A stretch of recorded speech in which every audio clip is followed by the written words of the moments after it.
देशात पेट्रोलसाठी रांगा महाराष्ट्रात। आखात देशांमध्ये सुरू असलेला इराण इस्रायल संघर्षाच्या पार्श्वभूमीवर देशभरात इंधन दरवाढीची चर्चा रंगली असून त्याचे पडसाद छत्रपती संभाजीनगर शहरात उमटले। युद्धामुळे कच्च्या तेलाची आयात ठप्प होणार, पेट्रोल पंप बंद पडणार अशा अफवांनी शहरात वेग घेतल्यानं मंगळवारी रात्री उशिरापर्यंत अनेक पेट्रोल पंपावर वाहनधारकांची मोठी गर्दी पाहायला मिळते। दुचाकी आणि चारचाकी वाहनांच्या लांबच लांब रांगा लागल्यात। दरम्यान रविवार आणि धुलीवंदनामुळे काही ठिकाणी इंधनाचा पुरवठा वेळेवर झाला नव्हता, त्यामुळे काही पेट्रोल पंप तात्पुरते बंद होते। याच पार्श्वभूमीवर अफवा अधिक मोठ्या प्रमाणात पसरल्या। इराण आणि इस्रायलचे जे काही युद्ध चालू आहे त्या युद्धाचा परिणाम मात्र पेट्रोल डिझेलवरती होताना देखील आपल्याला पाहायला मिळते। काल रात्रीपासून छत्रपती संभाजीनगरमध्ये अफवाचे पेव उठल्याचं आपल्याला पाहायला मिळत आहे की पेट्रोल आणि डिझेल संपणार आहे, त्यामुळे मात्र पेट्रोल पंपावरती मोठ्या प्रमाणात गर्दी झाल्याचं देखील आपल्याला पाहायला मिळते।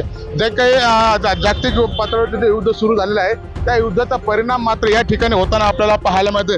खरंच का पेट्रोल आणि डिझेल संपणार आहे का किंवा निव्वळ हे अफवा आहेत, त्यामुळे मात्र सर्वसामान्य नागरिक मात्र वेठीस धरल्या जात असल्याचं आपल्याला पाहायला मिळते। आपण पाहू शकतो या ठिकाणी मात्र मोठ्या प्रमाणामध्ये पेट्रोल पंपावरती गर्दी देखील पाहायला मिळते। ज्या ठिकाणी पेट्रोल 100 किंवा 200 टाकायची असताना मात्र आता लोक 1000 आणि 500 रुपयाचं पेट्रोल देखील टाकताना पाहायला मिळते। त्यामुळे मात्र आता ह्या ठिकाणी मात्र मोठ्या प्रमाणामध्ये गर्दी होताना आपल्याला पाहायला मिळत आहे। अनेक ठिकाणी मात्र रात्रीपासूनच पेट्रोल पंप बंद असल्याचे देखील आपल्याला पाहायला मिळते। याचा परिणाम मात्र आता काय होतं हे देखील पाहायला मिळत आहे। आपल्यासोबत आपण पाहू शकतो या ठिकाणी मात्र जे काही पेट्रोल पंपावरती जी गर्दी आहे त्या गर्दीचा परिणाम मात्र काय झाला। सर गर्दी इतनी है, थोड़ा स्पीड में लेंगे बोलो।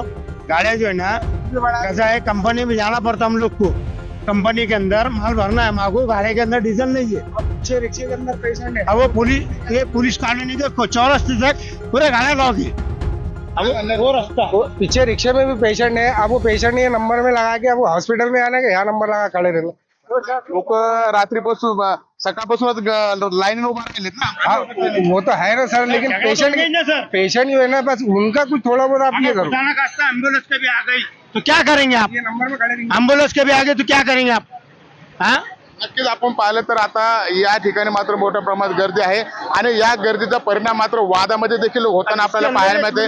लोक नाराज देखील झालेले आहेत की मोठ्या प्रमाणामध्ये गर्दी आहे, त्यामुळे मात्र आता खऱ्या अर्थाने हे जे काही पेट्रोल आणि डिझेल हे खरंच संपणार आहे का काही तांत्रिक अडचणीमुळे यावरती थोडंसं कमतरता भासत आहे हे देखील येणाऱ्या काळात ठरवेल।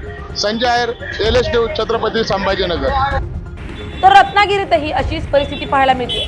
कधीही पेट्रोलचे दर वाढू शकतात, त्यामुळे पेट्रोल पंपावर वाहन चालकांची गर्दी पाहायला मिळाली आहे। रत्नागिरीतल्या सर्वच पेट्रोल पंपांवरती डिझेल आणि पेट्रोलचा पुरेसा साठा आहे। सध्या पेट्रोल 105.45 रुपये लिटर तर डिझेल 91.97 रुपये लिटरनं विक्री सुरू आहे।